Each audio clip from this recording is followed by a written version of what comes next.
अस्सलाम वालेकुम साथियों। बिहार में असदुद्दीन ओवैसी की एआईएमआईएम पार्टी कुछ बड़ा खेल करने वाली है और ख़बर आ रही है कि एमआईएम पार्टी इस वक्त बिहार के महागठबंधन में एंट्री चाहती है।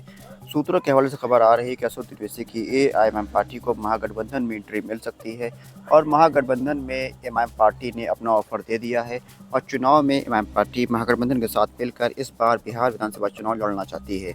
एक खबर ये भी चल रही है कि एमआईएम पार्टी ने 25 सीटों का मुतालबा किया है और साथ ही साथ डिप्टी सीएम पद भी महागठबंधन से मांगा है, लेकिन इसकी कोई ऑथेंटिक न्यूज़ अब तक नहीं आई है।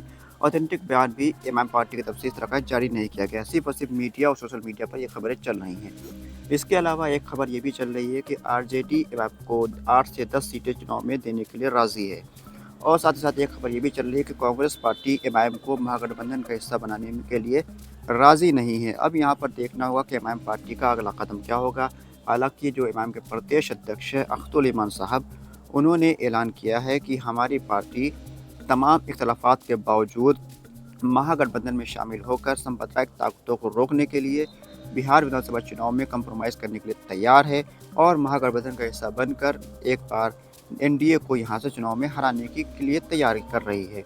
अब यहाँ पर एनडीए को हराने के लिए क्या तेजस्वी यादव एमआईएम का साथ लेंगे, एमआईएम को अपने साथ मिलाकर एनडीए के खिलाफ चुनाव में लड़ेंगे या फिर अकेले ही अपने दम पर वो चुनाव लड़ने की कोशिश करेंगे, जैसा कि पिछले बार उन्होंने किया था, जिसका नतीजा निकला था कि वो उनकी पार्टी चुनाव हारी और बिहार में नीतीश कुमार एक बार फिर से मुख्यमंत्री बन गए।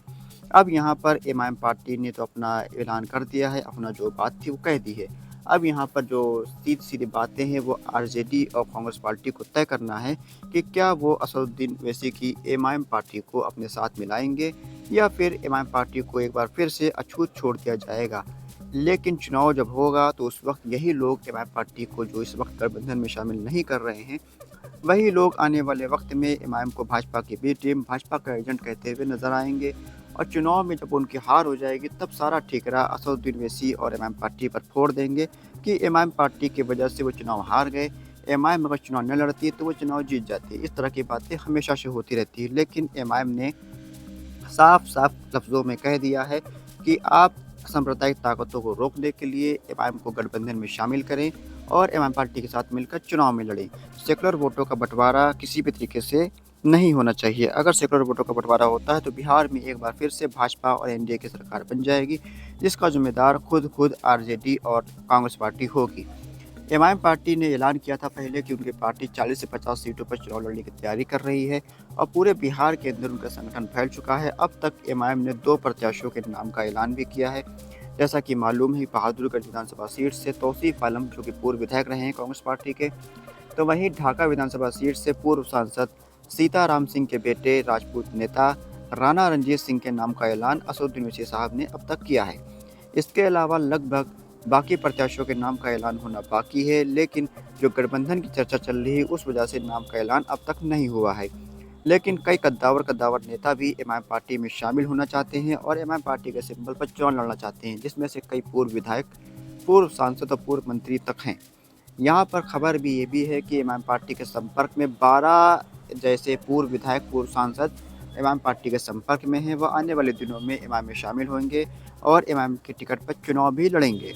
अब यहाँ पर गठबंधन की जो चर्चा चल रही है उसको अगर सही मायने से समझा जाए तो अगर एमआईएम को गठबंधन में शामिल किया जाता है तो ऐसे में महागठबंधन को बम्पर फायदा होगा। पूरे बिहार के अंदर मुस्लिम वोट एक तरफा तौर पर महागठबंधन को मिलेगा, जिसका नतीजा ये निकलेगा कि महागठबंधन की बिहार में सरकार बन जाएगी और एमआईएम पार्टी भी पूरी मजबूती के साथ बिहार में खड़ी हो जाएगी।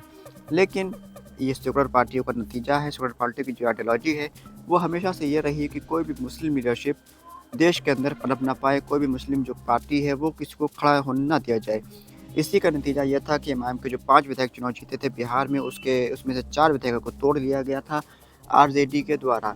लेकिन उसके बावजूद अल्लाह ने एमआईएम पार्टी को मजबूत किया और आने वाले विधानसभा चुनाव से पहले एमआईएम में कई कद्दावर नेता शामिल हो रहे हैं, जैसा कि पूर्व विधायक, पूर्व सांसद, पूर्व मंत्री एमआईएम पार्टी के टिकट लेने के लिए लाइन में लगे हुए बताए जा रहे हैं। तो ऐसे में एमआईएम पार्टी पूरी तरीके से मजबूत है बिहार में और बिहार के अंदर अकेले अपने दम पर चुनाव लड़कर 8 से 10 सीटें चुनाव जीतने की पोजीशन में एमआईएम पार्टी है।